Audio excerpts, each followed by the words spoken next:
பேர்லை நேயர்களுக்கு வணக்கம். இன்று நம்மோடு பேசுவதற்காக சமூக செயற்பாட்டாளர் திரு மதுர் சத்யா அவர்கள் இணைந்திருக்கிறார். அவரோடு பேசலாம். வணக்கம். வணக்கம். ஓட் அதிகார் யாத்திரா அப்படிங்கிறது கடந்த 2 வாரங்களாக ராகுல் காந்தி மற்றும் தேஜஸ்வி யாதவ் அவர்களால் நடத்தப்பட்டு வருது. இன்றைக்கி வந்துட்டு தமிழ்நாட்டுடைய முதலமைச்சர் மு க ஸ்டாலின் அவர்கள் இந்த பேரணியில் கலந்துட்டு பேசியிருக்கிறாரு. லல்லு பிரசாத் யாதவுடைய மண் இது, அதை வந்துட்டு அந்த அரசியல் எடுத்துகிட்டு போகிறதுக்காக இப்போது ராகுல் காந்தியும் தேஜஸ்வியும் ஒன்று சேர்ந்துருக்காங்க. இவங்களுடைய வெற்றியை தடுக்கிறதுக்காக தான் இப்போது பிஜேபி அரசு தேர்தல் ஆணையம் மூலமாக செயல்பட்டு இருக்குது அப்படின்னு சொல்லி பல்வேறு விஷயங்கள் பேசுகிறாரு. அவர் பேச பேச மக்கள் மத்தியில் ஆரவாரமும் இருக்கிறதா பார்க்க முடியுது. இந்த விஷயங்கள் எப்படி பார்க்குறீங்க? இது லல்லு பிரசாத் மண் அப்படின்னு சொல்கிறதாகட்டும், இல்லை இப்போதைக்கு இப்போ போய் இந்த தேர்தல் ஓட்சோரி அல்லது இந்த எஸ்ஐஆர், அதாவது தீவிர வாக்காளர் திருத்தம், இதை மையமாக வைத்து ஒரு பேரணி போகிறது, அதற்காக மக்களை அரசியல்படுத்துவது அப்படிங்கிறது வந்து பாஜக என்ன செய்ய நினைக்கிறதோ அதுக்கு எதிர்வினை. அப்படின்னா இது தேர்தல் அரசியல் எதிர்வினை மட்டும் பார்க்க முடியாது. லல்லு பிரசாத் யாதவுக்கு ஒரு முக்கியமான ரோல் இருக்குது. லல்லு பிரசாத் யாதவுக்கு முன்னாடி இருந்த முற்போக்கு இயக்கங்களுக்கும் ஒரு பெரிய ரோல் இருக்குது. அதை தான் பாஜக வந்து இந்த ஸ்பெஷல் இன்டென்சிவ் ரிவிஷன் வாக்காளர் திருத்தத்தில் அண்டு பண்ண ட்ரை பண்ணுது, அதை நீக்க ட்ரை பண்ணுது. அது என்ன அப்படின்னா, லல்லு பிரசாத் யாதவுக்கு நிறைய சமூக நீதி அந்த இதெல்லாம் இருக்குது, அதெல்லாம் நம்ம அப்புறம் பார்ப்போம். ரொம்ப முக்கியமான ஒரு அரசியல் பங்களிப்பு, தேர்தல் அரசியல் தாண்டி ஒரு பங்களிப்பு அப்படின்னா கிராமப்புறங்களுக்கு அரசியலை ஊடுருவ செய்தது. ஏன்னா அவர் எந்த சமுதாயத்தை சார்ந்தவரோ அவங்க வந்து மாடு மேய்ப்பவர்களாகவும் பால் கறப்பவங்களாகவும் இருக்கிறாங்க. அவங்கள பெரும்பாலும் கிராமத்தில் தான் இருக்கிறாங்க. அப்போ அந்த செக்ஷனுக்கு அவங்க ஃபோக்கஸ் பண்ணும்போது இயல்பாகவே கிராமப்புறத்துக்கு பொலிட்டிக்ஸ் போய் சேருது. முக்கியமாக கிராமப்புறத்தில் தான் உங்களுக்கு சாதியம் வேரூன்றி போய் கிடக்குது. அதற்கு எதிரான செயல்பாடு அப்படின்னும்போது இருக்கப்பட்ட அந்த இறுக்கமாக இருக்கிற அந்த சாதிய சூழ்நிலையில் ஒரு போராட்டத்தை உருவாக்குது. இது லல்லு பிரசாத்தோட கான்ட்ரிபியூஷன். இதற்கு முன்னோடியாக இருந்தது பார்த்தீங்கன்னா, அங்கே ஏகப்பட்ட மாணவர் இயக்கங்கள், அப்புறம் வந்து நக்சல்பாரி இயக்கங்கள், இதோட கான்ட்ரிபியூஷன் இருக்குது. குறிப்பாக நீங்கள் சொல்லணும்னா, எமர்ஜென்சிக்கு முன்னாடி, இன்னும் சொல்லப்போனால் எமர்ஜென்சி கொண்டு வந்ததுக்கு ஒரு காரணமே பீகாரில் பெரிய மாணவர் போராட்டங்கள்னு சொல்லலாம். என்னாச்சு அப்படின்னா 1974 பார்த்தீங்கன்னா தொடர் போராட்டங்கள் பீகாரில். மாணவர் போராட்டங்கள் எந்த அளவுக்கு இருக்கும் அப்படின்னா, அன்எம்ப்ளாய்மெண்ட்டுக்கு எதிராக, வேலையின்மைக்கு எதிராக, கல்விக்கு எதிராக, கட்டண உயர்வுக்கு எதிராக போராட்டம் நடந்துகிட்டே இருக்கும். ஒரு ஆர்ப்பாட்டத்தின் போது காவல்துறை துப்பாக்கி சூடு நடத்தி 21 மாணவர்கள் ஒரே இடத்துல உயிரிழந்து போயிருக்காங்க. அப்போ அந்த மாதிரியான ஒரு பயங்கர போராட்ட களத்தை கண்டது பீகார். ஒரு நாட்டோட இந்திரா காந்தி போன்ற ஒரு சர்வாதிகார தன்மை கொண்ட ஒரு பிரதமருக்கே அச்சமூட்டும் வகையில் இருந்தது அந்த போராட்ட களம். இப்போ நக்சல்பாரி இயக்கத்தோட ஒரு முக்கியமான கான்ட்ரிபியூஷன் அப்படின்னு பார்த்தீங்கன்னா, இப்போ கூட வந்து எழுத்தாளர் முருகவேல் அவர்கள் வந்து ஒரு புத்தகம் போட்டிருக்காரு. அதில் பீகார் ஃபோக்கஸ்டாக ஒரு சாப்டர் வருது. அதில் வந்து அவங்க என்ன சொல்கிறாங்கன்னா, நீங்கள் வந்து விடுதலை படத்தில் பார்க்குறீங்க இல்லையா, அதை விட கொடூரமாக இருந்தது பீகாரில். ஏன்னா ஒரு அங்கே விவசாயத்தை சுற்றி இருக்கிற விவசாய கூலிகளாக தொழிலாளர்களாக வேலை பார்க்கும் தலித் மக்கள் அல்லது மிகவும் பிற்படுத்தப்பட்ட, இன்றைக்கி பீகாரில் வந்து இங்கே எப்படி மிகவும் பிற்படுத்தப்பட்டோ அந்த மாதிரி எக்ஸ்ட்ரீம் பேக்வர்ட் கிளாஸ்னு ஒன்று இருக்குது. அந்த மக்கள் இருந்தோ இந்த பண்ணையார் வீட்டில் கொண்டு போய் விட்டுட்டு வந்துடணும், பொண்ணு வயசுக்கு வந்தால் அவங்களா பார்த்து திரி பண்ணும்போது அனுப்புவாங்கன்ற மாதிரியான ஒரு ரொம்ப ரொம்ப ஒடுக்குமுறையான ஒரு சூழல். அதில் என்ன பண்ணுவாங்க அப்படின்னா, இதை தாண்டி இந்த தலித் மக்களோட வாக்காளர் பட்டியல் எல்லாத்தையும் வாங்கிட்டு போயிட்டு, அட்டைகள்லாம் வாங்கிட்டு போயிட்டு அவங்களே ஓட்டை போட்டுக்கிறது. இப்போ நக்சல்பாரி இயக்கம் திருப்பி அடிக்க ஆரம்பித்ததுக்கப்புறம் தான் இவர்கள் ஓட்டு போடலாம் அப்படிங்கிற ஒரு சிந்தனையே வருது. அவங்க வந்து தேர்தலுக்கு வரல, அவங்க தேர்தல் புறக்கணிப்பு அரசியல் தான். ஆனால் மக்களுக்கான அடிப்படை உரிமை, இது எங்களோட உரிமைன்னு சொல்கிறதுக்கே இவர்கள் திருப்பி அடிக்கும் போது தான் வருது. அதன் தொடர்ச்சியாக தான் உங்களுக்கு அந்த பார்ப்பனர் இல்லாத இயக்கம், அதாவது அதுலேருந்து, அதாவது அது எந்த இடத்துல வீழ ஆரம்பிக்குதோ, ஏன்னா 80கள் 90களில் பெரிய ஒடுக்குமுறை நக்சல்பாரி இயக்கங்கள் ஒடுக்கப்படுது. அதுலேருந்து தான் அதுலேருந்து ஆஃப் ஷூட் மாதிரி தான் இந்த பார்ப்பனர் இல்லாத இயக்கம் வருது. 90களில் வந்து லல்லு பிரசாத் யாதவெல்லாம் முன்னணியாக வராரு.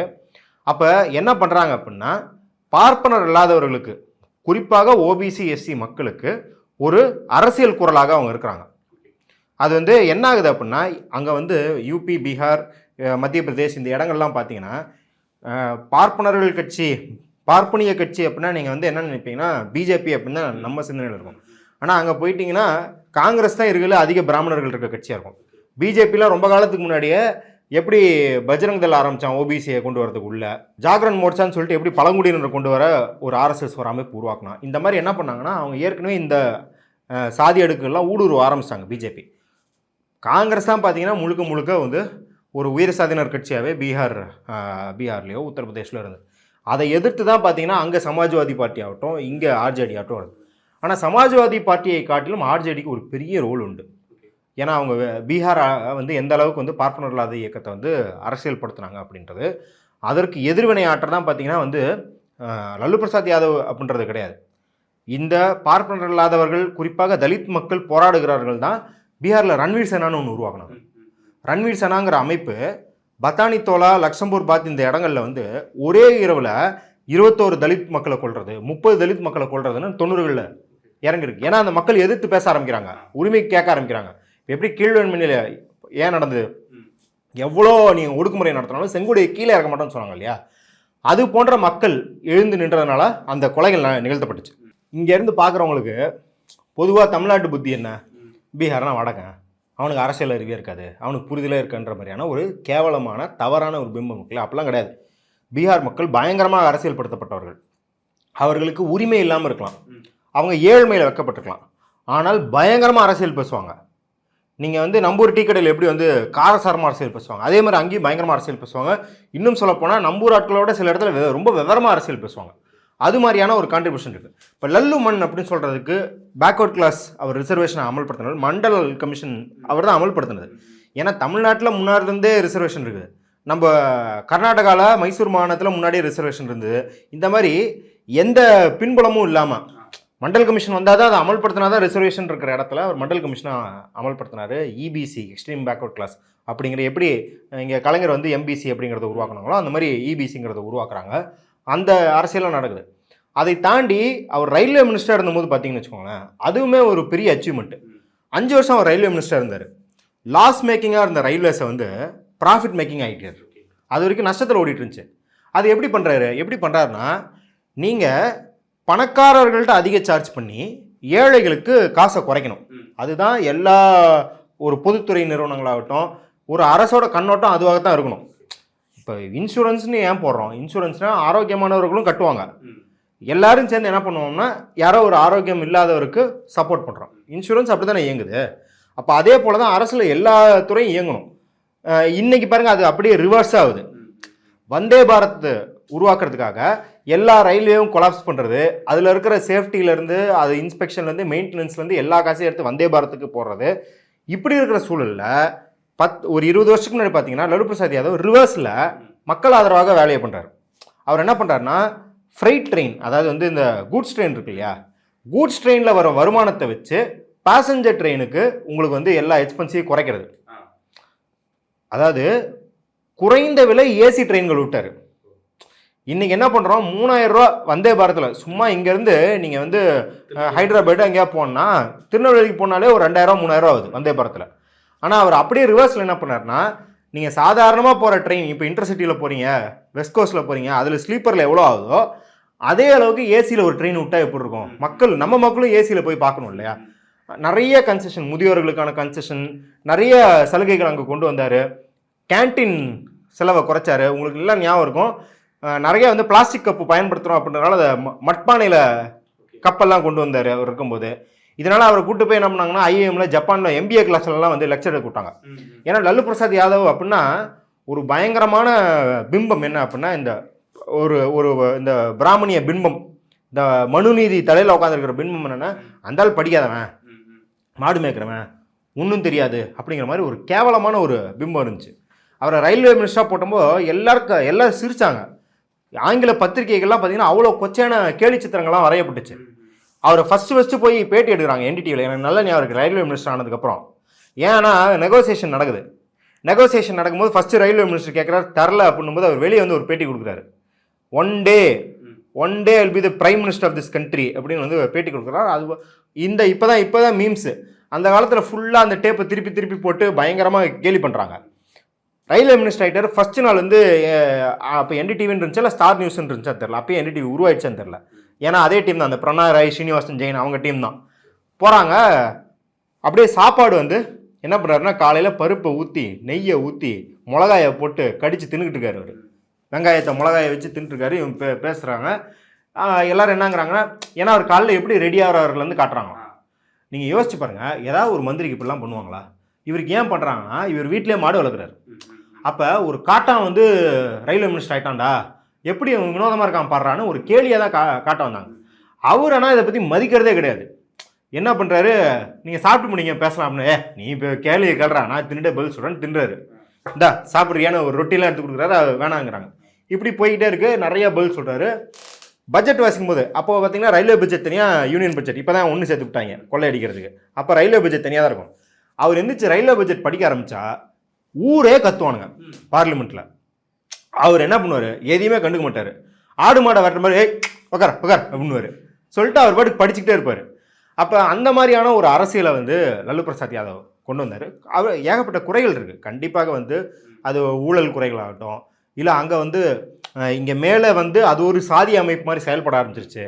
ஓபிசிக்குன்னு ஒட்டுமொத்தமாக வந்தது, இல்லை பார்ப்பனர் அல்லாத இயக்கம் அப்படின்னு ஒட்டுமொத்தமாக வந்தது. ஒரு யாதவர்களுக்கு மட்டுமே ஆன இயக்கமாக மாறிடுச்சா அப்படின்ற கேள்விகளும் அந்த யாதவர்கள் மத்தியிலே பார்த்தீங்கன்னா, ஒரு கிராமத்தில் போய் பார்த்தீங்கன்னா இன்னுமே பல பேர் மாடு மேய்க்கிறவங்களா தான் இருப்பாங்க, எருவு மாடுகள் வச்சுருப்பாங்க, பால் விற்கிறவங்களா இருப்பாங்க. ஆனால் அதில் 1% 2% பேர் மட்டும் நல்லா பணக்காரங்களா இருப்பாங்க. அந்த மாதிரியான ஒரு விளைவுகள் அதெல்லாம் விமர்சனம்லாம் இருக்குது. ஆனால் அதை தாண்டி ரொம்ப முக்கியம், லல்லு பிரசாத் மந்தன் ஏன் சொல்கிறதுக்கு ஒரு தகுதியான ஆள் அவர்னா, மதசார்பின்மையை பயங்கரமாக கொண்டு போனவர். இங்கேயே பார்த்தீங்கன்னா இஸ்லாமியர்கள் மத்தியில் அந்த மாதிரி வர்க்கநிலை இருக்குது. எஸ்டிபிஐ மாதிரி கட்சிகளுக்கு பாப்புலாரிட்டி ஓரளவுக்கு அவங்களுக்குன்னு ஒரு திரள் இருக்கு இல்லையா? அது காரணம் என்னென்னா, அவங்க வந்து இருக்கலே அடித்தட்டு இஸ்லாமியர்களை வந்து கவனம் செலுத்துறாங்கன்றனால இருக்குது. இங்கேயும் பார்த்தீங்கன்னா ஒவ்வொரு கட்சிக்கும் ஒவ்வொரு வர்க்கநிலை, எந்த தொழில் சார்ந்த இஸ்லாமியர்கள் கட்சியில் இருக்காங்கன்னு பார்த்தீங்கன்னா உங்களுக்கு டிஃப்ரென்ஸ் தெரியும். ஆனால் அதை விட அங்கே ரொம்ப பெரிய டிஃப்ரென்ஸாக தெரியும். இஸ்லாமியர்கள் மத்தியிலேயே கான்னு பேர் வச்சுருக்கவங்க, சையதுன்னு பேர் வச்சுருக்கவங்களாம் பார்த்தீங்கன்னா ரொம்ப பெரிய பணக்காரர்களாக இருப்பாங்க, வணிகர்களாக இருப்பாங்க. ஆனால் அன்சாரி, குரேஷி அவங்கெல்லாம் பார்த்தீங்கன்னா உடல் உழைப்பு தொழில் செய்கிறவங்களா இருப்பாங்க. ஸோ இஸ்லாமியர்களுக்குள்ள அந்த படிநிலை வந்து ரொம்ப ஓப்பனாகவே இருக்கும்.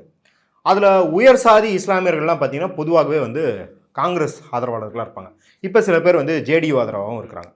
அப்படி இருக்கிற சூழலில் ஓபிசி அல்லது எஸ்சி தரத்தில் வர அளவுக்கு இருக்கிற நிலையில், பொருளியல் நிலையிலோ சமூக நிலையிலோ இருக்கிற இஸ்லாமியர்களுக்கு ஒரு குரல் அப்படின்னு தேவைப்படும் போது அந்த கேப்பை லல்லு பிரசாத் யாதவ் தான் ஃபில் பண்ணுறாரு.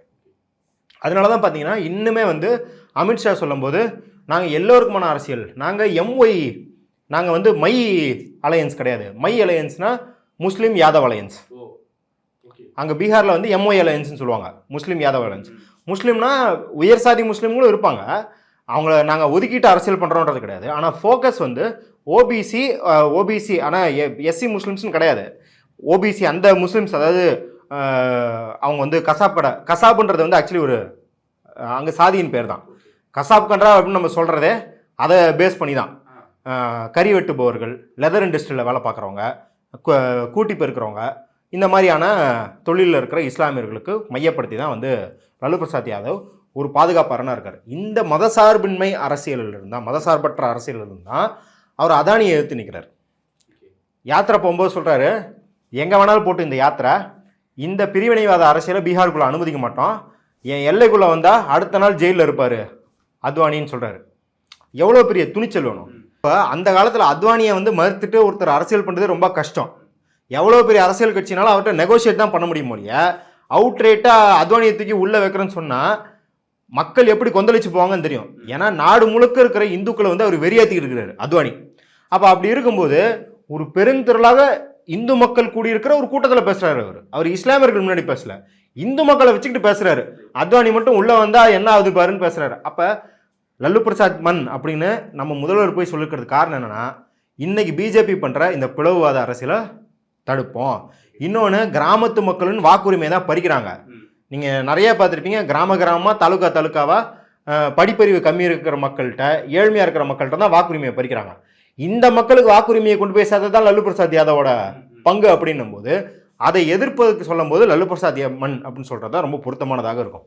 திமுக அப்படிங்கிறது ஒரு கடவுள் மறுப்பு பேசக்கூடிய ஒரு கட்சி, கடவுளுக்கு எதிரான கட்சி அப்படிங்கிறது பீகாரில் ஒரு பரப்புரையாக இருக்கும்போது, இன்னொரு பக்கம் பீகாரில் ஒழுக்குறாங்க அப்படிங்கிற பொய் செய்திகள் பரப்பப்பட்டுச்சு. அது உண்மை இல்லைன்னு சொல்லி ஃபேக்ட்ஸ்க்கெல்லாம் போட்டு போயிட்டுருந்தாங்க. இந்த நிலைமையில் வந்துட்டு பீகாருக்கு தமிழ்நாடு முதலமைச்சர் போகிறது அப்படிங்கிறது எந்த வகையான தாக்கத்தை ஏற்படுத்துன்னு பார்க்குறீங்க? இவர் பிகே பிரசாந்த் கிஷோர் கூட அவர் வந்தாலும் எந்த தாக்கத்தையும் ஏற்படுத்தாது அப்படின்னு சொல்லி பேட்டி கொடுத்துருந்தாரு. அதை எப்படி புரிஞ்சுக்கிறது? பிரசாந்த் கிஷோர் முதல்ல உன் பொழப்ப பாரியா அப்படிங்கிற அளவுக்கு தான் அவர் பொழப்பங்க ஓடிக்கிட்டு இருக்கு. அவர் ஒரு பதட்டத்தில் தான் இருக்கிறார். அவர் எதிர்பார்த்த அளவுக்கு அங்கே வந்து மூவ் ஆகலை. இந்த ஒரு நோபல் ப்ரைஸ் வாங்கினாராம் ஒருத்தர் எக்கனாமிக்ஸுக்கு, ஷேர் மார்க்கெட்டை பற்றி புக் எழுதி, அந்த ப்ரைஸ் மணியை கொண்டு போய் ஷேர் மார்க்கெட்டில் போட்டு ஊற்றி மூடிடுச்சான். அந்த மாதிரி தான் பாவம் பிரசாந்த் கிஷோர் ஊரெல்லாம் ஜெயிக்க வச்சியே தம்பி. இந்த பாசன்கிற பாஸ்கரனில் வரும்ல, இருக்கிற மாடுகள்லாம் வந்து இனச்சேர்க்கை செய்கிற, உனக்கு ஒரு கல்யாணம் ஆக மாட்டேங்குதேப்பா அப்படின்ற மாதிரி ஊரில் இருக்கிற எல்லாத்தையும் எலெக்ஷனில் ஜெயிக்க வச்சேன் அப்படின்னு சொன்னவர் அங்கே போய் எலெக்ஷனில் பாவம் ரொம்ப முக்குறாரு. இப்போ தான் அவர் என்ன புரிஞ்சுக்கிறாருன்னா, அரசியல்வாதி ஏற்கனவே 40 வருஷம் 50 வருஷம் கட்சியை கட்டமைப்பாக வச்சிருக்கிறவன் அவன்கிட்ட போய் சொகுசா இதை பண்ணுறா அப்படின்னா டக்கு டக்குன்னு நடக்குது வேலை. நம்ம காசுக்கு ஒரு கம்பெனி, கார்பரேட் கம்பெனி மாதிரி கட்சி நடத்தினா ஒருத்தன் ஒழுங்காக வேலை பார்க்க மாட்டான். அவனுக்கு ஃபர்ஸ்ட் ஆஃப் ஆல் வேலைக்கு வச்சிருக்கிற ஆட்கள்லாம் பெரிய யூனிவர்சிட்டியில் படித்து கிராமங்கள் எப்படி இருக்கும், மக்கள் எப்படி இருக்கும்னு ஒரு மண்ணும் தெரிய மாட்டேங்குது. அவன் போயிட்டு எல்லாத்தையுமே வந்து ஒரு ஈவெண்ட் மேனேஜ்மெண்ட் மாதிரி பண்ணுறான்னு அவருக்கு பெரிய வருத்தத்தில் இருக்காரு. அதனால் அவர் இதெல்லாம் பெரிய அரசியல் ஒப்பீனியன் எடுத்துக்கணும்.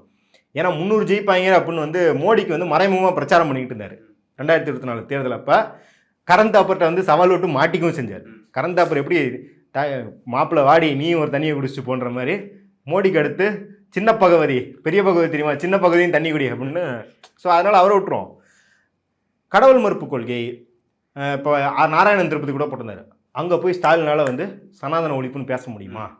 முதல்ல சனாதன ஒழிப்புன்றது தேர்தல் பிரச்சாரத்துலையோ இல்லை திமுக மேடையிலையோ அப்படிலாம் பேசலை. சனாதன ஒழிப்பு மாநாடுன்னு போட்டிருக்காங்க. யார்? தமிழ்நாடு முற்போக்கு எழுத்தாளர்கள் மற்றும் கலைஞர் சங்கம் சனாதன ஒழிப்பு மாநாடுனே போட்ட இடத்துல சனாதன ஒழிப்பு பேசாமல் அங்கே போயிட்டு விநாயகர் சதுர்த்திக்கு பூஜை பண்ணிட்டு இருப்பாங்க. ஏதாவது அறிவு எதாவது இருக்கா? சரியா, அதை விடுவோம். சனாதன ஒழிப்பு அப்படின்னு உதயநிதி இங்கே பேசினாரு, கேஸ் ஆச்சுல்ல. அதுக்கு பாட்னா நீதிமன்ற வாசல் அந்த வீடியோ பார்த்துருக்கீங்களா? வழக்கறிஞருக்கு பொதுமக்கள்லாம் பேசுவாங்க. ஆமாம், அவர் சரியாக தான் பேசியிருக்காரு. இங்கே வந்து எங்கள் பிராமணர்கள்லாம் எல்லா பதவியும் பிடிச்சி வச்சுக்கிட்டு எங்கள் தலைமையில் ஏறி ஆடுறாங்க. அவர் சொன்னது கரெக்டாக தான் பேசுகிறாங்க. மக்கள் ஓரளவுக்கு புரிஞ்சுக்கிறாங்க. அதாவது இதே மொழியை பேசினா மக்களுக்கு எரிச்சல் ஊட்டலாம். ஏன்னா தமிழில் வந்து அரசியல் மொழிங்கிறது அப்படி இருக்குது. பீகாருக்கு தகுந்த மாதிரி மாற்றி பேசணும்னா அந்த அரசியலை பேசலாம். அந்த அரசியலை தேஜஸ்வி யாதவும் பேசியிருக்காரு, லல்லு யாதவும் பேசியிருக்காரு. அங்கே இன்னைக்கு சிபிஎம்எல் லிபரேஷன் வந்து வளர்ந்துக்கிட்டு இருக்கு. லிபரேஷன் கட்சி, விடுதலை கட்சி வளர்ந்துக்கிட்டு இருக்கு. அவங்க சாதியத்துக்கு எதிராக கடுமையாக பேசுகிறாங்க. அவங்க வந்து இடபிள்யூஎஸ் ரிசர்வேஷன் ஆதரிக்கலை. அவங்க வந்து ஓபிசி எஸ்சி எஸ்டி மக்களுக்கான உரிமை அப்படின்னு அடிகோட்டுட்டே பேசுகிறாங்க. அவங்களால ஏன் பேச முடியுது? அதனால் நாராயணன் திருப்பதி நீங்கள் தமிழ்நாட்டு மக்களை வந்து பீகார் இப்படி இருக்குன்னு ஏமாற்றலாம், பீகார் மக்களை தமிழ்நாடு இப்படி இருக்குன்னு ஏமாற்றலாம். 2 பேரும் இப்போ பேசிக்க ஆரம்பிச்சிட்டாங்க. அதனால் உண்மை நிலவரம் என்னன்னு தெரியுது. அதனால் தமிழ்நாட்டுக்கு பீகார் மக்கள் மீது ஒரு நன்மதிப்பு இருக்கிறது. நான் வந்து பீகாரில் கிரவுண்ட் ஒர்க்லாம் பண்ணியிருக்கேன். அதனால் எனக்கு தெரியும். இங்கே தான் என்னென்னு நினச்சிக்கிறோம் அப்படின்னா, ஐயோ தமிழ் மக்கள் அப்படின்னா அவங்க வந்து ஒரு குரூரமாக பார்ப்பாங்க, நம்மளை வந்து இந்தியர்களுக்கு எதிரான.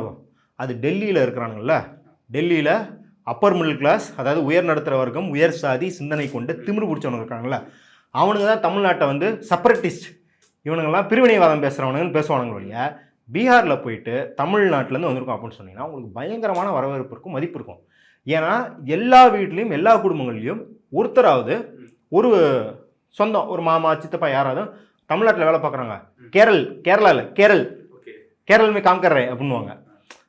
சவுத் இந்தியன் ஸ்டேட்ஸில் வேலை பார்க்குறாங்க அப்படின்றதுனால இப்போ நான்லாம் சில இடத்துல வீட்டுக்கு போகும்போது ஐயோ நீங்கள் வரீங்கன்னு முன்னாடி சொல்லியிருந்தா நாங்கள் வந்து அரிசி ஆக்கி வச்சுருப்போமே, சப்பாத்தி தான் இருக்குது. அவங்களுக்கு தமிழ்நாட்டு மக்கள்லாம் அரிசி சாப்பிடுவாங்க அப்படின்னு தெரியும். இங்கே இருக்கிற படங்கள் நிறையா பார்க்குறாங்க. விஜய் சேதுபதிக்கெலாம் அவ்வளோ பெரிய ஃபேன் ஃபாலோயிங் இருக்குதுங்க. அதாவது இது நம்ம வெறும் சினிமா மோகன்றது மட்டும் இல்லை, விஜய் சேதுபதி மாதிரி படங்கள் நடிக்கிற படங்களோ, அங்கே ஏன் கேஜிஎஃப் புஷ்பா மாதிரி படங்கள்லாம் ஹிட் ஆகுது அப்படின்னா அடித்தட்டு மக்கள்லேருந்து ஒரு ஹீரோ வரான் அப்படிங்கிறத அந்த மக்கள் போட்டுடுறாங்க. அதுதான் இப்போ ஏன் பேன் இண்டியன் ஃபிலிம்லாம் இவனுங்க என்ன நினச்சிக்கிறாங்கன்னா, இந்த ஸ்கிரிப்ட் எழுத வக்கில் அதவனுங்க அறிவு கட்டவங்கலாம் பேன் இண்டியன் ஃபிலிம் நாங்கள் வந்து ஹிந்தி மார்க்கெட்டை ஓப்பன் பண்ணுறோன்றதுக்கு அங்கேருந்து ஒரு ஆக்டர் இங்கே, அதனால பேன் இண்டியன் ஸ்கிரிப்ட் ஹிட் ஆகல. கேஜிஎஃப் இல்லை வந்து புஷ்பா, நான் இன்னும் புஷ்பா பார்க்கல. இந்த போல படங்கள் ஹிட் ஆகிறதுக்கு காரணம் என்னென்னா, ஒரு டவுன் ரோடன் நம்மளை மாதிரி இருக்கிற ஒரு அடித்தட்டுலேருந்து வரவன் ஒரு எப்படி ரைஸ் ஆகிறான், எப்படி ரைஸ் ஆகி தஸ் புஸ்ன்னு இங்கிலீஷ் பேசிட்டு அறிவே இல்லாமல் மற்றவங்களை ஏமாற்றிட்டு இருக்கவனே எப்படி அவன் ஓட விடுறான் அப்படிங்கிறது தான் அந்த மக்களுக்கு பிடிச்சிருக்கு. அது வந்து அந்த உணர்வு இந்தியா, வட இந்தியா, தென்னிந்தியான்னு கிடையாது, உலகம் முழுக்க இருக்கிற அடித்தட்டு மக்களோட உணர்வு. இந்த பாங்ஜாங்னு பாராசைட் டேரக்டர் சொல்லுவார், நம்ம வந்து கொடி வேணால் ஜப்பான் கொடி, இந்தியா கொடி, பாகிஸ்தான் கொடின்னு இருக்கலாம், நம்ம ஒரே நாட்டுக்கடியில் தான் வாழ்கிறோம், அந்த நாட்டின் பேர் முதலாளித்துவம்னு. அப்போ அது போல் பீகார் மக்கள் தமிழ் மக்களை புரிஞ்சுக்கிறாங்க படத்தின் வழியே. அவங்க நான் என்ன சொல்கிறேன்னா, சினிமா முகத்தை தாண்டி விஜய் சேதுபதி அவ்வளோ கேஷுவலாக பேசுகிறாரு, ரொம்ப உன்னி எண்ணியமாக நடந்துக்கிறாரு, ரொம்ப மேக்கப்லாம் போடல, பெரிய கோட் சூட்லாம் போடல, இந்த பாலிவுட் நடிகர்கள் மாதிரி ஸ்கெட்ச் எடுத்த மாதிரி வந்து தாடி வச்சுக்கல, அவர் பாட்டு கேஷுவலாக இருக்காருன்றதெல்லாம் அந்த மக்களுக்கு அவ்வளோ ரசிப்பாக இருக்குது. பண்பாட்டு ரீதியாக பாடுறா. அவங்க வந்து நிறைய பேர் என்ன சொல்லுவாங்க, ஏங்க உங்கள் நடிகர்கள்லாம் எவ்வளோ டவுன் டு எர்த்தாக இருக்கிறாங்க. தனுஷ், விஜய் சேதுபதி எல்லாரும் இப்போ ரஜினியே எடுத்துக்கிட்டா கூட மேடையில் பேசும்போது எல்லாத்துக்கும் எவ்வளோ மரியாதை கொடுத்து பேசுகிறாங்க, எவ்வளோ தன்னடக்கமாக பேசுகிறாங்க. அப்போ இதுதானங்க நம்ம மக்கள் அப்படிங்கிற மாதிரியான ஒரு பிம்பம் இருக்குது. அதை தாண்டி நான் என்ன சொல்கிறேன்னா, எல்லாருக்கும் ஒரு சொந்தக்காரங்க தமிழ்நாட்டிலே கேரளாவிலே வேலை பார்க்குறாங்க அப்படின்றனால நிறைய நம்மகிட்ட கேட்டு தெரிஞ்சுப்பாங்க, நிறைய சொல்லுவாங்க. ஏன்னா இந்த கதைகள்லாம் அங்கே போய் அவங்க என்ன சொல்லியிருப்பாங்கன்னா, தமிழ்நாட்டில் இப்படி இருக்கும் அப்படி இருக்கும், இங்கேருந்து பொருள்லாம் வாங்கிட்டு போயிருப்பாங்க, எல்லாத்தையும் சொல்லுவாங்க. அதை விட முக்கியமானது அவர்களுக்கு சர்வ நிச்சயமாக தெரியும் தமிழ்நாட்டை நாங்கள் உருவாக்குகிறோம் ஒரு பங்கு. இன்றைக்கி நீங்கள் மெட்ரோவில் போகிறீங்க, மாலுக்கு போகிறீங்க, பல ஹைவேஸில் போகிறீங்கன்னா அதில் பெரும் பங்கு பீகாரி மக்களோட உழைப்பு இருக்கா இல்லையா? அப்போ அவங்க என்ன சொல்கிறாங்க, ஏங்க உங்கள் மாநிலத்துக்கு வந்து எங்களால் இதை உருவாக்க முடியும் அப்படின்னா எங்கள் மாநிலத்தில் ஏன் உருவாக்க முடியாது? லாஜிக் கேள்வி, லாஜிக்கான கேள்வி இல்லை. அப்போ உங்கள் மாநிலத்தில் வெளி மாநிலத்தவர்களுக்கே வாய்ப்பு உருவாக்கி தர அளவுக்கு ஒரு அரசு நடக்குது, எங்கள் மாநிலத்தில் எங்களுக்கே வாய்ப்பு உருவாக்கி தராத அளவுக்கு தான் ஒரு அரசு நடக்குது. அப்போ அவர்கள் தமிழ்நாட்டை பார்த்து தமிழ்நாட்டை போட்டுறாங்களோ இல்லையோ, எது அங்கு நடந்தேறவில்லைன்றது புரிஞ்சுக்கிறாங்க. இவனுங்க இந்த பிஜேபிக்காரங்க சங்கி பயலுகள்லாம் இங்கே தான் வந்து ஊழல் ஆட்சின்னு பேசுவாங்க. அங்கேயும் எங்கெல்லாம் கேமரா இருக்கோ, மோடி வந்து ஒரு பெரிய மாநாட்டில் பேசுகிறாருன்னா தமிழ்நாடு ஊழல் ஆட்சி, ஸ்டாலின் ஆட்சியை ஒழிப்போம் அப்படிலாம் பேசுவாங்க. ஆனால் அங்கே பீகாரில் தெருமுனை கூட்டங்களில் தமிழ்நாடு போல் கேரளாவை போல் உங்களுக்கு வசதிகளை நாங்கள் செய்து கொடுக்குறோம், இனிமேல் நீங்கள் அங்கே போக வேணாம், இங்கேயே பாருங்கள் சொர்க்க பூமியாக வாழ்வீங்கன்னு பிரச்சாரம் பண்ணுவாங்க. அப்படின்னா என்ன அர்த்தம், அந்த மக்களுக்கு அங்கே தெரியும் தமிழ்நாடு எவ்வளோ பெட்டராக இருக்குது, கேரளா எவ்வளோ பெட்டராக இருக்குது. அவங்களுக்கு தெரியுங்க, கேரளாவில் போனால் அடிப்பட்டா கட்டட வேலை பார்க்குறோம், அடிப்பட்டா நேராக ஹாஸ்பிட்டலுக்கு போகலாம் தெரியும் அவங்களுக்கு. ஆனால் பீகாரில் அடிப்பட்டா கிடையாது, சாதாரண பிரசவ வழியாகட்டும் இல்லை பாம்பு கடிச்சிருச்சு அப்படின்னு ஆகட்டும், அதுக்கே ஹாஸ்பிட்டல் இல்லாமல், ஹாஸ்பிட்டலில் ஒரு ஆரம்ப சுகாதார நிலையமே இல்லாமல் மக்கள் எவ்வளோ அவதிப்படுவாங்கன்னு அந்த மக்களுக்கு தெரியும். அங்கே போயிட்டு அமித்ஷா வந்து பொய் பரப்புவார், திருப்பூரில் வந்து பீகார் மக்களை வந்து தாக்குறாங்க தமிழ் மக்கள். இது நடந்தபோது நாங்கள் கொஞ்சம் பயந்தோம். கண்டிப்பாக தெரியும் அந்த மாதிரி தாக்குதல் எதுவும் நடக்கலை. இங்கே இருக்கிற சில சங்கிகள் இல்லை தமிழ் குடி சங்கிகள், தமிழ் குடி தேசியம் அப்படின்னு பேசுகிற சாதி வெறி சங்கிகள் அதை பரப்புது, வட இந்தியர்கள் மேலே தாக்குதல் நடத்தணும்னு பிரச்சாரம் பரப்புது, தாக்கிட்டாங்கன்னு வீரவேசமாக போய் பிரச்சாரம் பண்ணுது, அதை அங்கே இந்தி சங்கி வந்து எடுத்து பரப்புது. இதில் யாரும் பயந்துடக்கூடாது அப்படின்னு சொல்லி நாங்கள் என்ன பண்ணோம்னா வட இந்திய தொழிலாளர்கள்ட்ட போய் பேசணும். இங்கே அவங்கள்ட்ட போய் எங்கள் ஆஃபீஸ் கூப்பிட்டு வந்து எல்லாத்துக்கும் ஒரு நாள் வந்து ஒரு சின்ன டீ கெட் டுகெதர் மாதிரி வச்சுட்டு அவங்கள்ட்ட பேசுகிறோம். இது மாதிரி உங்களுக்கு எந்த பிரச்சனைனாலும் எங்கள்கிட்ட சொல்லுங்கள் அதுன்னு சொல்லிட்டு இருக்கோம். ஒரு 2-3 முறைக்கு அப்புறம் அவர் செம கடுப்பாயிட்டார் அந்த தொழிலாளர். பயப்படாதீங்க அப்படின்னு சொல்லி, யோ என்னையா நீ வேற, நாங்கள் ஜாலியாக இருக்கோம்யா, எங்களுக்கு எந்த தாக்குதலும் நடக்கலன்னு எங்களுக்கு தெரியும், எவனோ ஒருத்தன் பொய் செய்தி பரப்புறான், நீ எங்களை கூட்டு வந்து சமாதானப்படுத்திக்கணும்னு அவர் எங்களை திட்ட ஆரம்பிச்சிட்டாரு. அப்போ இங்கே இருக்கிற வட இந்திய தொழிலாளர்களுக்கு அவங்க நிலைமை என்னன்னு தெரியும். கண்டிப்பாக இன்னொரு ஊருக்கு வரும்போது சில பாதுகாப்பின்மை இருக்கும். ஆப்வியஸாக தமிழ் முதலாளிகள் வட இந்திய தொழிலாளர்கள் கூட்டு வரது சுரண்டுறதுக்கு அப்படிங்கிறது ஒரு பொதுவான லாஜிக். அது தமிழ் முதலாளிகள்ன்ற துபாயிலேயே இந்தியாவிலேருந்து எடுத்துகிட்டு போகிறாங்க, சிங்கப்பூரில் இந்தியாவிலேருந்து எடுத்துகிட்டு போகிறாங்கன்னா என்ன அர்த்தம், வெளியேருந்து புலம்பெயர்வுகள் வந்தால் தான் அதிகமாக சுரண்ட முடியும். ஏன்னா அவர்களுக்கு இங்கே உறவினர்கள் இருக்க மாட்டாங்க, இங்கே இருக்கிற யூனியன் இருக்காது, கட்டமைப்பு இருக்காது, அவங்க உரிமைக்கு அவங்க போராட முடியாதுன்னு எல்லா ஊர்லேயும் சுரண்டது இருக்கும். அதை யாருமே மறுக்கல. ஆனால் பீகாரிகள் தமிழ்நாட்டில் தாக்கப்படுறது அப்படிங்கிற பிரச்சாரம்லாம் அங்கே ஈடுபடுறது கிடையாது. ஏன்னா யார் தாக்கப்படுறாங்க அப்படின்னு கேட்கும்போது அவங்க ஃபோன் பண்ணி கேட்பாங்க, என்னப்பா அங்கெல்லாம் வந்து பயமான சுச்சுவேஷன், அதெல்லாம் ஒன்றுமே இல்லாமல் சும்மா எல்லாம் பரப்பிட்டு இருக்காங்க, இங்கே இருக்கிற பீகாரி சொல்ல மாட்டாரா. இப்போ நம்ம முன்னாடி ஒரு டீ கடை இருக்கும், அந்த அண்ணா கிட்ட நம்ம டெய்லி பேசிகிட்டு இருப்போம். அவர் என்ன சொல்லுவார், இங்கே வந்து எனக்கு எல்லாமே இருக்குது, நான் வருஷம் ஒருக்கு தான் போகிறேன், இன்னும் அப்படியெல்லாம் எனக்கு எந்த கம்ப்ளைண்ட்டும் இல்லை அப்படின்னு சொல்லுவார். நம்ம கேட்கும்போதே அப்படி தான் சொல்லுவார். அப்போ அப்படி இருக்கும்போது தமிழ்நாட்டு முதல்வர் அங்கே போவது அப்படிங்கிறத அவங்க ஒரு பாசிட்டிவாக தான் பார்ப்பாங்க. அதான் அந்த கனெக்ஷனில் தான் அங்கே பேசுறதுக்கு ஆரவாரம் கிடைக்குது பார்க்குறேன். ஆமாம், இத்தனைக்கே அவர் தமிழில் தான் பேசுகிறாரு, தமிழில் பேசி இந்திய மொழி பெயர்க்கிறாங்க. இது என்ன அப்படின்னா, இந்த இந்தியா கூட்டணி அப்படிங்கிறது வந்து தேர்தலை தாண்டி இப்போ அவங்க வந்து ஒரு முக்கியமான கேள்வியெல்லாம் முன் வச்சுக்கிட்டு இருக்காங்க இல்லையா. இப்போ வந்து ஓட்சோரி கேள்வியாகட்டும், இப்போ நீட் கேள்வியாகட்டும், இந்த கேள்விகள் இப்போ வந்து அங்கே அக்னிவீர்னால பெரிய போராட்டங்கள் யூபி பீகாரில் ஆர்மி பொசிஷனை நம்பி நிறைய பேர் இருப்பாங்க. ஏன்னா நீ வேலை வாய்ப்பை உருவாக்க மாட்டேற. அப்போ விவசாய குடும்பத்துலேருந்து வரவங்களுக்குலாம் எது பெரிய வேலை வாய்ப்பு, ஆர்மி தான் வேலை வாய்ப்பு. அதனால தான் ஜெய் ஜவான் ஜெய் கிசான்னு சொன்னாங்க. ஏன்னா இந்த தலைமுறையில் அவன் மிலிட்ரினா போன தலைமுறையில் அவங்க அப்பா விவசாயியாக இருந்திருப்பாருன்னு. அவங்களுக்கே நீ உழ வைக்கும்போது என்ன ஆகும். அப்போ இந்த கேள்விகளாக ராகுல் காந்தி எழுப்புறாரு, திமுக எழுப்புது, இந்தியா கூட்டணியில் இருக்கிற தேஜஸ்வி யாதவ் எழுப்புறாரு, அகிலேஷ் யாதவ் எழுப்புறாரு. இதே கேள்வியெல்லாம் நாடாளுமன்ற தேர்தலையும் எழுப்பப்பட்டுச்சு தானே அங்கே. ஆனால் ஆர்ஜேடி பின்னாடி தான் ஏற்பட்டுச்சு. அதுதான் எப்படிங்கிறது ஓட்டுச்சோரியில் தெரியுது. இவங்க தேர்தலை திருடிருக்காங்க. இப்போ அந்த அதிருப்தி மக்களுக்கு பயங்கரமாக இருக்காங்க. ஏன்டா எல்லாருமே பிஜேபிக்கு எதிராக பேசுகிறோம், எப்படா ஜெயிச்சான் அப்படின்ற கேள்வி மக்களுக்கு இருக்குமா இருக்காது. இதை தாண்டி பீகாருக்கு பிரத்யேகமாக அவங்க வஞ்சனை செய்தது ரொம்ப ரொம்ப ஜாஸ்தியாக இருக்குது. ஏன்னா உங்களுக்கு இன்றைக்கி சென்ட்ரல் கவர்மெண்ட் திட்டம்லாம் பெருசாக தேவைப்படுறதில்ல. தமிழ்நாட்டிலையோ கேரளாலேயோ இவங்க நல் ஜல், எல்லா வீட்டுக்கும் தண்ணி கனெக்ஷன் அப்படிங்கிறது, எல்லா வீட்டுக்கும் எலக்ட்ரிசிட்டி அப்படின்றது, ரோடு போடுறது, இதெல்லாம் தமிழ்நாட்டிலையோ கேரளாலையும் ஏற்கனவே பண்ணி வச்சுருக்குறாங்க. அதனால் நம்ம மக்களுக்கு அது தேவையில்லாமல் இருக்கலாம், சில இடங்களில் தேவையாக இருக்கலாம். ஆனால் பெருவாரியாக அதெல்லாம் மாநில அரசுகளே ஏற்கனவே பண்ணிடுச்சு சொல்லுவாங்க. இங்கெல்லாம் வந்துட்டு அந்த எல்லா வீடியும் வந்து நான் 2018 வந்து மின் விளக்குகள் பொறுத்துறேன்னு சொல்லி மோடி சொல்லியிருப்பார். அதுக்கு வந்து 2016 வந்து இங்கே இன்ஸ்பெக்ஷனுக்குலாம் வந்தாங்க. வந்துட்டு டேட்டா கட்டும் போது அதெல்லாம் 1980 பண்ணிட்டோம் போயா அப்படின்னு அனுப்பிச்சி விட்டாங்களா நம்ம ஆளுங்க. அந்த மாதிரி ஒரு நிலைமை இருக்கிறனால நம்மளுக்கு இதோட பிரதிபலிப்பு தெரியாமல் இருக்கலாம். ஆனால் பீகாரில் உங்களுக்கு இதை நினச்சி பார்க்க முடியாத அளவுக்கு இதுக்கான தேவை இருக்குது. ஏன்னா இன்றைக்கி நீங்கள் இப்போ உள்ளே வந்தீங்க, எல்லா இடத்துலையும் ரோடு இருக்குது. நீங்கள் இங்கேன்னு கிடையாது, நீங்கள் அரியலூர் மாவட்டம், புதுக்கோட்டை மாவட்டம்னு போனால், நான் வந்து என்ன சொல்கிறேன், டயர் 3 டயர் 4 இருக்கிற சிட்டிஸில் கூட உங்களுக்கு ரோடுகள் இருக்கும், எல்லா இடத்துலையும் பஸ் இருக்கும். கண்டிப்பாக கொடைக்கானல் அந்த மாதிரி ஹில்லி ஏரியாஸில் உள்ள தேனி போன்ற ரொம்ப ரொம்ப கிராம பகுதிகள், ராம்நாட்டில் சில பகுதிகளில் பஸ் வசதி கம்மியாக இருக்கலாம். அதெல்லாம் இம்ப்ரூவ் பண்ணுறோங்கிறதெல்லாம் யாருக்கும் மாற்றம் கிடையாது. ஆனால் ஒரு பண்பளவில் பார்த்தீங்கன்னா தமிழ்நாட்டில் எல்லா கிராமங்கள் நகரங்களும் இணைக்கப்பட்டிருக்கு, பஸ் வசதியால் இணைக்கப்பட்டிருக்கு, ரோடு இருக்கும், எல்லா இடத்துலையும் ரோடு இருக்கும், இரிகேஷன் ஃபெசிலிட்டி கூட இருக்குது. அதாவது உறுதி செய்யப்பட்ட பாசன வசதி வந்து பெரும்பாலான இடத்துல இருக்குது. ஆனால் பீகாரில் அப்படி கிடையாது.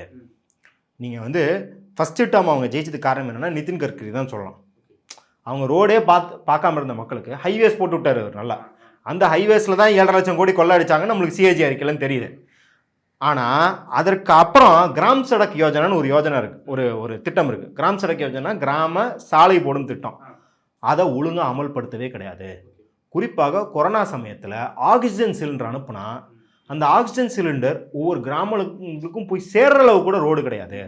2-3 நாள் ஆம்புலன்ஸ் நின்று போச்சு, அதுக்குள்ளே அங்கே 20 பேர் 30 பேர் செத்து போயிட்டாங்க ஒவ்வொரு ஹாஸ்பிட்டலையும். அப்படிங்கிற போன்ற நிலைமை பீகாரில் இருக்குது. எலக்ட்ரிசிட்டிலாம் ரொம்ப மோசமாக இருக்குங்க. என்ன சொல்லுவாங்கன்னா, நிதிஷ்குமாரை ஒரு விதத்துக்கு பாராட்டுவாங்க. என்ன அப்படின்னா, அவர் தான் பல ஊர்களுக்கு எலக்ட்ரிசிட்டியே கொண்டு வந்தாருன்னு. எப்போ? 70களில் கிடையாது, 2014, 17 அந்த காலத்தில். கடைசி 5 வருஷத்தில் பல கிராமத்துக்கு, கடைசி 5 வருஷம் இப்போ கிடையாது, இந்த 2015 to 20 அப்போ நிறையா கிராமத்துக்கு எலக்ட்ரிசிட்டி கொண்டு வந்தார். அப்போ தான் எலக்ட்ரிசிட்டியே வருதுன்னா, அப்போ இந்த மத்திய அரசின் திட்டங்கள் எல்லாமே எப்படி அவர்களுக்கு தேவைப்படுவதாக இருக்கும் நீங்கள் யோசிச்சு பாருங்கள். இங்கே நீங்கள் தமிழ்நாட்டில் அரசாங்கம் திட்டிங்கன்னா இவன் திமுக அதிமுக தான் திட்டுவான், யாருன்னா போய் கேட்டிங்கன்னா. ஏன்னா அரசாங்கம் அப்படின்னு சொன்னால் அவனுக்கு முதல் ஞாபகம் வருது மாநில அரசாங்கம். ஆனால் அங்கே இருக்கும் அரசாங்கங்கள் எப்படி செயல்பட்டுருக்குன்னா, வட இந்தியாவில், அது நான் பீகார்னு சொல்லலை, அது மத்திய பிரதேஷ் ஆகட்டும் உத்தரப்பிரதேஷ் ஆகட்டும், அங்கே நீங்கள் சர்க்கார்னு சொன்னீங்கன்னா அவனுக்கு முதல் ஞாபகம் வருது மத்திய சர்க்கார். அதற்கு பிறகு தான் மாநில சர்க்கார்னு ஞாபகம் வருது. பெரும்பாலும் மக்கள் வந்து அங்கே மாநில சர்க்காரை ஒரு இடைத்தரகர்களாக பார்க்கும், தேவையற்ற ஒரு இடைத்தரகராக இருக்கிறான், அவன் எனக்கு சலுகை கொடுக்குறான், இவன் நடுவில் புந்து அதில் பாதி ஆட்டையாக போடுறாங்கிற மாதிரியான ஒரு மனநிலை மக்களுக்கு அங்கே இருக்கிறது. ஏன் அப்படின்னா, ஒரு குழந்தை பிறக்குது, அது வளருதுன்னு வச்சுக்கோங்க, அது முதல்ல எந்த அரசு அதை வந்து தொடுகிறது? இப்போ நம்ம ஊரில் அப்படின்னா அது ரேஷன் கடையாகட்டும், ஆரம்ப சுகாதார நிலையமாகட்டும், இல்லை இலவசமாக உங்களுக்கு வந்து ஸ்கூல் யூனிஃபார்ம் கொடுக்குறதாகட்டும், மாநில அரசு தான் அந்த குழந்தைய ஃபஸ்ட்டு தொடுது தென்னிந்திய மாநிலங்களில்.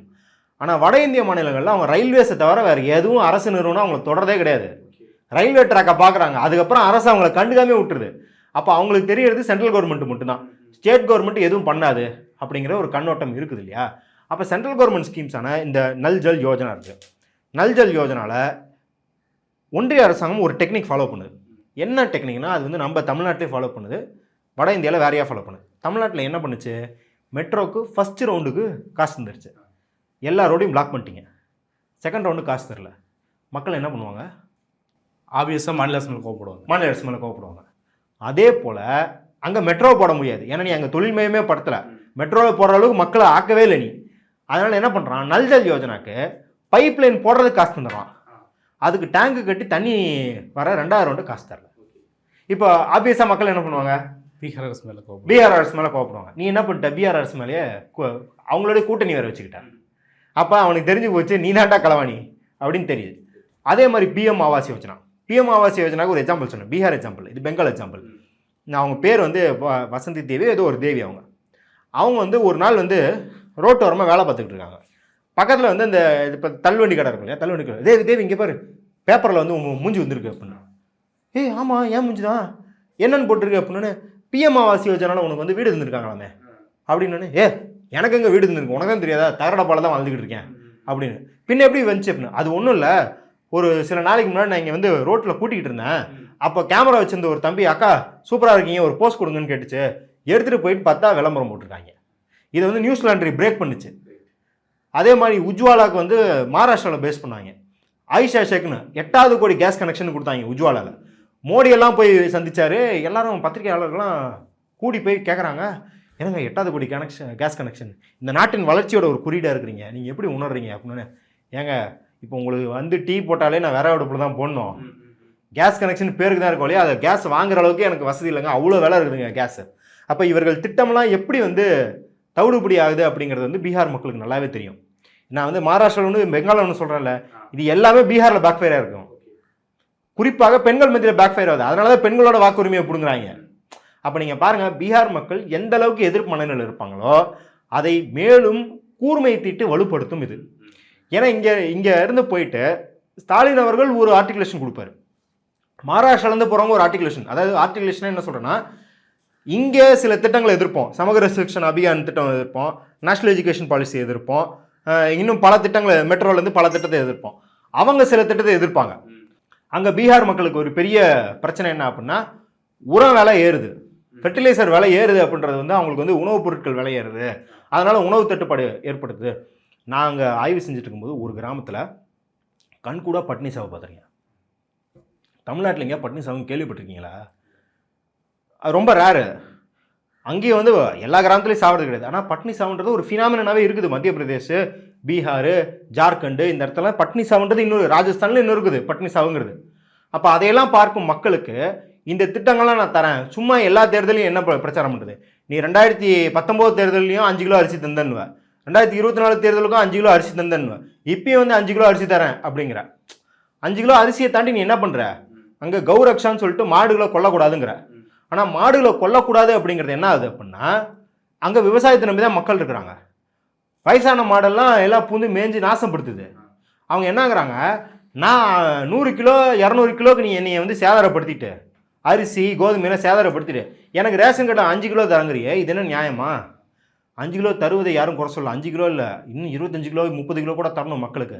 ஆனால் நீ என்ன பண்ணுற, நீ மக்களை ஒரு மதவாத அரசியலுக்காக அவர்கள் விவசாயத்தையே சீர்குலைக்கிற எல்லா வேலையும் பண்ணுற அப்படின்னும்போது மக்களுக்கு சர்வ நிச்சயமாக தெரியும். படித்த பெண்களுக்கு பிஜேபி மீது பீகாரில் அவ்வளவு அதிருப்தி இருக்கிறது. ஏன்னா அந்த பழைய ஆணாதிக்க சிந்தனை இன்னமும் எல்லா இடத்துலையும் ஆணாதிக்கம் பரவி இருக்கு. ஆனால் பழைய ஆணாதிக்க சிந்தனை இன்னைக்கு நம்ம வீட்டில் தமிழ்நாட்டில் பெண்கள் மீது பெரிய ஒடுக்குமுறை இருக்குது. நம்ம ரித்தன்யாவை பார்க்குறோம், பொள்ளாச்சி வழக்கை பார்க்குறோம், எவ்வளோ பாலியல் கொடுமைகள் நடக்குது, எல்லாத்தையும் பார்க்குறோம். ஆனால் வீட்டில் இருக்கிற ஒரு பெண்கள்கிட்ட இன்றைக்கி போயிட்டு நீ வந்து வேறு எந்த ஆணையும் பார்க்காத அளவுக்கு முக்காடு போட்டுக்கிட்டு உட்காந்துருக்கணும், நீ வந்து காலையில் வந்து காய்கறி வாங்கக்கூடாது, பால் வாங்கக்கூடாது, அது ஒரு ஆண் விற்கிறான் அப்படின்னு இன்றைக்கி தமிழ்நாட்டில் நீங்கள் பேச முடியாது. பேசுனா பெண்கள் வந்து எதுக்கு கூட இல்லை, சிரிச்சிருவாங்க. ஃபஸ்ட்டு 15 வருஷத்துக்கு முன்னாடியே பெண்கள் நைட்டி போட்டுட்டு போய் பால் வாங்குறவன்னு இங்கே இருக்க ஆண்கள்லாம் ஒப்பாரி வச்சுக்கிட்டு இருந்தாங்க, கோமாளிங்க. அந்த அளவுக்கு பெண்கள் நான் போட்டுக்கிறேன்டா என் உடை அப்படிங்கிற அளவு. இனிமேல் துப்பட்டா போடுங்க தோழின்னு வந்து சில முட்டா பயிலுங்க சுற்றுவாங்க. ஆனால் அவங்க கையில் எந்த அதிகாரமும் இல்லை, பெண்கள் தாண்டி போகிறாங்கன்னு போன வாரம் நீயா நானா தமிழெல்லாம் பார்த்தா கூட உங்களுக்கு தெரியுது இல்லையா? ஆனால் இப்போ இந்த நம்ம எதெல்லாம் சிரிப்பாக இருக்குது, அவங்களாம் பூமரு அப்படின்னு சொல்கிறதெல்லாம் அதை ரொம்ப கொடூரமாக நடைமுறைப்படுத்துவதுன்னு இருக்கு இல்லையா? அந்த அரசியலை ஒரு அரசியல் கட்சி அதை சார்ந்த இயக்கங்கள் முன்னெடுக்கிறாங்க. இப்போ நம்ம வந்து இந்த பஜ்ரங் தள் பார்த்துருக்கோம், வேலண்டைன்ஸ் டே அன்னைக்கு தாலி கட்ட வைப்பானுங்க, ஆன்டி ரோமியோ ஸ்குவாடு. அது மாதிரி தீவிரமாக அங்கே இயங்குது அப்படிங்கிறது படித்த பெண்கள் மத்தியில் வந்து.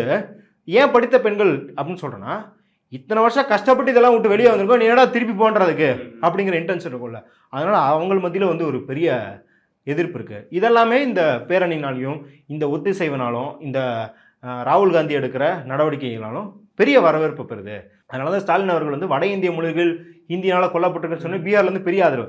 ஏன்னா பீகார் இங்கே தமிழ் தேசியம் மாதிரி ஏன் பீகார் தேசியம்னு ஒன்று உருவாக நிறைய பேர் கேட்பாங்க. அதற்கு முக்கிய காரணம் என்ன அப்படின்னா, பீகார் ஒற்றை மொழியான ஆனது கிடையாது. வெஸ்ட் பீகார் ஃபுல்லாக போஜ்புரி பேசுவாங்க, நார்த்து ஈஸ்ட்டு பீகார் ஃபுல்லாக மேத்திலி மொழி பேசுவாங்க, சென்ட்ரலில் இருக்கிறதெல்லாம் பீகாரி பேசுவாங்க. அது ஒரு 3ஆக மொழியியல் ரீதியாகவே பெரும் 3ஆக இருக்கும். அது இல்லாமல் நிறைய மொழிகள் இருக்கும், ஆனால் 3ஆக அங்கே இருக்குது. அப்படின்னும்போது அவர்களுக்கு ஹிந்தி தவிர்த்த மொழி எப்படி இருக்கும்? ஹிந்தி எங்கள் மொழிக்கு என்ன செய்யுதுன்னு பீகாரி மக்களுக்கு தமிழ் மக்களை விடவே நல்லா தெரியும். தமிழ் மக்களுக்கு இயல்பாக தெரியறத விட இங்கே இயக்கம் அப்படி ஹிந்தி எதிர்ப்பு இயக்கம்ன்றது மக்களுக்கு அப்படி உணர்த்திருக்கு. ஆனால் அவங்களுக்கு வாழ்நிலையாவே தெரியும். ஏன்னா நம்ம தமிழ் மக்கள் ஹிந்தி மக்களோட ஒன்றா வாழலை. பெரியார் போராடியும் போது ஹிந்தி மக்களோட ஒன்றா வாழலாம், அவன் வெளியே இருந்தால் வந்து ஆதிக்கம் செலுத்தினான். பீகார் மக்களுக்கு ஒன்றாவே வாழ்கிறான் அவன். அப்போ அவங்களுக்கு வந்து வாழ்நிலையாவே தெரியுது. இன்னுமே கவர்மெண்ட் ஆஃபீஸில் பார்த்தீங்கன்னா லோக்கலில் இருக்காங்க இல்லையா, அவங்க அதாவது அந்த ஊர்லேயே இருப்பவர்கள் வந்து போஜ்புரி மொழி பேசுவாங்க. டிரான்ஸ்ஃபரே வந்து சென்ட்ரல் கவர்மெண்ட் அதிகாரிலாம் ஹிந்தியில் பேசுவான். அவன் வந்து உயர் சாதியினர் வந்து ஹிந்தியில் பேசுவாங்க, அவங்களோட கம்யூனிகேட் பண்ணுவான். சாதி அடுக்கில் கீழே இருப்பவங்கலாம் நேட்டிவ் லாங்குவேஜ்னா போஜ்புரி தான் நல்லா பேசுவாங்க, ஹிந்தி ஓரளவுக்கு பேசுவாங்க, ஆனால் போஜ்புரி தான் இன்னும் நல்லா பேசுவாங்க. அப்படின்னும்போது அவங்கள மொழி வச்சு அவன் டிஃப்ரெண்ட்டாக ட்ரீட் பண்ணுறான் அப்படிங்கிற உணர்வுலாம் அவங்களுக்கு தெரியும். அப்போ தமிழ்நாட்டிலேருந்து போய் அதுக்கு ஒரு குரல் கொடுப்பது அப்படின்னா அது இன்னும் வலு சேர்க்க தான் செய்ய முடிய. நீங்கள் நினைக்கிற மாதிரி இந்த அரசியல் அங்கே பேசுகிறோமா, இந்த அரசியல் அங்கே பேசலாம், அவர்களுக்கு புரியும் மொழியில் பேசலாம். அவர்கள் இதை விட நல்ல அரசியல் படுத்தப்பட்ட மக்களாக இருப்பார்கள். இந்த எதிர்ப்புணர்வுலாம் எடுத்துக்கிட்டு அவங்க முன்னேறி செல்வாங்க. அதற்கான ஒரு துவக்க புள்ளியாக இதை எடுத்துக்கலாம். ஆனால் இப்படியெல்லாம் பெருமை பேசிட்டு எதிர்கட்சிகள் விட்டுற முடியாது. இது தொடர்ச்சியாக இதை தக்க வச்சுக்கிட்டே இருந்தோம்னா 70ல் இருக்க பீகார் திரும்பி போச்சு அப்படின்னா இந்தியாவே திரும்ப வைக்கிற அளவுக்கு பீகார் மக்கள்கிட்ட பொட்டன்ஷியல் இருக்குது அப்படின்றத நம்ம பார்க்குறோம். காங்கிரஸ் ஆர்ஜேடி இந்த கான்ஃப்ளிக்ட் பற்றி குறிப்பிட்டீங்க. இப்போது ஸ்டாலின் அவர்கள் பேசும்போது அவங்க வந்து உடன்பிறப்பு மாரி இருக்கிறாங்க அப்படிங்கிற ஒரு அரசியல் இருக்குதுல்ல, அந்த அரசியல் பீகாரில் வந்து எந்த மாதிரியான தாக்கத்தை ஏற்படுத்த போகுது? கண்டிப்பாக காங்கிரஸ் வந்து இப்போ நம்மளும் பார்த்தீங்கன்னா காங்கிரஸ் தான் இங்கே திராவிட இயக்கம் வந்தது, அதுலேருந்து திமுக பிறந்தது, எல்லாமே காங்கிரஸ் எதிர்ப்பில் தான் வந்திருக்கு. காங்கிரஸ்க்கு ஒரு அட்வான்டேஜ் என்ன அப்படின்னா, இன்றைக்கி நம்ம வந்து பிஜேபி வந்து தீவிர பார்ப்பனியம், காங்கிரஸ் மிதவாத பார்ப்பனியம்லாம் சொல்கிறோம். ஆனால் இந்த சாதிய கண்ணோட்டத்தை விட்டுரும். சாதிய கண்ணோட்டத்தை விட்டு கட்டமைப்பு ரீதியாக பார்த்தீங்கன்னா காங்கிரஸ் வந்து ஒரு விதத்தில் வந்து ஜனநாயகப்பட்டிருக்கா அப்படின்னா ஜனநாயகப்பட்டிருக்கு. அது ஆளும் இருக்க கட்சி தான், அது முதலாளித்துவத்தை ஆதரிக்கிற கட்சி தான். ஆனால் பிஜேபியை காட்டிலும் அது ஜனநாயகம் ஜாஸ்தியாக இருக்குன்னா ஜனநாயகம் ஜாஸ்தியாக இருக்குது. ஏன்னா காங்கிரஸ் புனிதமானவர்களின் கட்சி அப்படின்றதுனால கிடையாது, அவங்களுக்கு ஒரு எக்ஸ்பீரியன்ஸ் இருக்குல்ல. எப்பப்பெல்லாம் அவங்க ஜனநாயகத்தை தவறி இருக்கிறார்களோ அப்போல்லாம் அடி விழுந்திருக்கு. சர்வாதிகாரமாக எமர்ஜென்சியை போட்டால் வீட்டுக்கு அனுப்பிட்டாங்க. காங்கிரஸ் வந்து தோக்க முடியுமா அப்படின்னு யோசிச்சுக்கிட்டு இருந்த நாட்டில் 3 வருஷம் வெளியே உட்கார வச்சிட்டாங்களே இந்திரா காந்தியை. அது எவ்வளோ பெரிய இடி. ஜவஹர்லால் நேரு பொண்ணியே வீட்டுக்கு அனுப்பிச்சிட்டாங்களா அப்படிங்கிற மாதிரி ஒரு அடியை போட்டுருக்காங்கல்ல. அப்போ காங்கிரஸ் இந்த மாதிரியான பிள்ளையிலேருந்து புரிஞ்சுக்குது. நரசிம்மராவ் பார்த்தீங்கன்னா இப்போ நரசிம்மராவுக்கு எதிராக மணிசங்கரையர் பேசுகிறார். அவர் ஒரு வகுப்புவாத சிந்தனையை கொண்டவர். அவர் காங்கிரஸ் பிரதமராக இருந்தாலும் அவர் பாஜக மாதிரி தான் செயல்பட்டார்னு யார் மணிசங்கரையர் சொல்கிறார். அப்போ அதுக்கு அடி தான் அவங்க வந்து வாஜ்பாய் அரசாங்கத்திட்ட வாங்குறாங்க. இப்போ 10 வருஷம் என்னென்னலாம் தவற விட்டாங்களோ அதுக்கு தான் அடி பிஜேபிகிட்ட வாங்கியிருக்காங்க. இப்போ அந்த இதுலேருந்து திருந்தி இப்போ ராகுல் காந்தி வந்து எங்கே போனாலும் ஓபிசி ரிசர்வேஷன் பற்றி பேசுகிறாரு, எஸ்சி ரெப்ரசன்டேஷன் பற்றி பேசுகிறாரு. இங்கே கூட பார்த்தீங்கன்னா தமிழ்நாட்டிலே கூட சில பிரச்சனைகள் வந்து அவர்கள் முன்னாடி காங்கிரஸ்லாம் கையில் எடுப்பாங்களா அப்படின்ற பிரச்சனைக்கு அவங்க வந்து யோசிக்கிறாங்க. அப்படின்னும் போது பீகார் மாதிரியான ஒரு ஸ்ட்ராங்கான மாநிலத்தில் நல்லாவே டிரான்ஸ்ஃபார்ம் ஆயிருக்காங்க. அதன் வாயில தான் இப்போ வந்து ஒரு சகோதரத்துவம் பிறந்திருக்கிறது. என்ன அப்படின்னா இப்பயே அது வந்து முழு முற்போக்கு அரசியல் அப்படிங்கிறது கிடையாது. ஆனால் முன்னிருந்ததை விட காங்கிரஸ் வந்து தன்னை மாற்றிக்கொள்ள ட்ரை பண்ணுது. அது மாற்றிக்கொள்ள ட்ரை பண்ணுதுன்னா நீங்கள் அதை ரொம்ப பாராட்டி புகழலாம் வேணாம். அது அதோட இருப்பிடத்தை தக்க வைப்பதற்கு இந்த லைனுக்கு வந்தால் தான் உகந்தது அப்படின்னு சொல்லி வந்திருக்கு. குறிப்பாக அது ராகுல் காந்தி கிரெடிட் தான். காங்கிரஸ் மேல்மட்டத்தை வந்து அப்படி கணக்கில் எடுத்துக்கிட்டோம்னா இது சாத்தியப்பட்டிருக்காது. ராகுல் காந்திங்கிற மனிதர் வந்து பயங்கரமாக புஷ் பண்ணுறாரு. அவர் வந்து தேஜஸ்வி யாதவ் கூட ஆகட்டும், இல்லை அங்கே வந்து முற்போக்கான சிவசேனாலேயே ஒரு முற்போக்கு பிரிவன் இருக்கு இல்லையா, அது கூட ஆகட்டும், இல்லை ஸ்டாலின் அவர்கள் கூட இருக்கட்டும், அந்த மாதிரி வந்து ஒரு ஒத்திசைவை ஏற்படுத்துகிறார்ல, அதுலேருந்து இந்த அரசியல் பிறக்குது. அதில் அவங்க வந்து ஒற்றுமையாக இருக்கிறாங்க அப்படிங்கிறதான் பார்க்க முடியும். அதுலேயும் முக்கியமாக பார்த்தீங்கன்னா லல்லு பிரசாத் யாதவ் மண் நம்ம பேசணும்.